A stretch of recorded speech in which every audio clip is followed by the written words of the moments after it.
Hi, I'm Rabin, licensed acupuncturist and alumni of Pacific College of Oriental Medicine.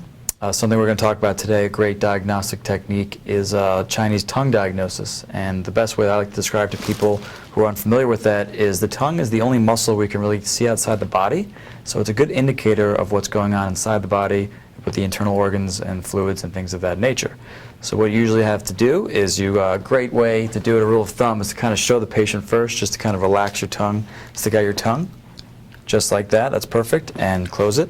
And you don't want to have somebody have their tongue out for too long, it could be uncomfortable, so maybe like 5 to 10 seconds at a time.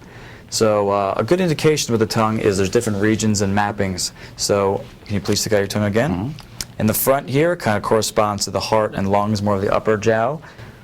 Once again, in the middle is more of the stomach and spleen, kind of more what's going on in what we call the middle burner, middle jowl. And the rear is more of the kidneys, bladders, intestines, what's going on in the lower burner or lower jowl.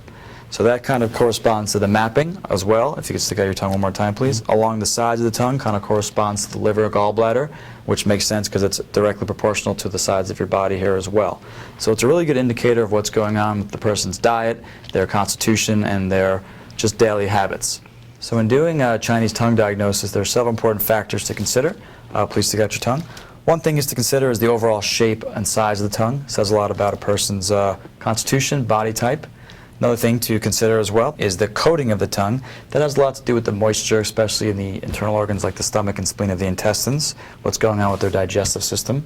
And another thing to consider is the overall color of the tongue. It says a lot about what's going on with the blood, qi, and internal organs associated with the body. It's always important, too, that you don't want to have a patient brush their tongue. I know we're told by dentists to kind of do that to kind of remove some of the bacteria, but it also could affect our diagnosis of the tongue as well. Also, if a patient was to have anything like coffee or tea, it could also affect the color of the tongue and the moisture as well. So you might want to ask them a couple of those important questions before looking at their tongue if they've had breakfast today or some kind of drink as well. So as you can see, he's got a nice sized tongue, a little bit puffy in the front and sides, a little bit of heat in the heart and lung region, as well as you can see the coating in the rear. There's a little bit of yellowish discoloration indicating some damp heat maybe in his lower burner, lower jowl as well.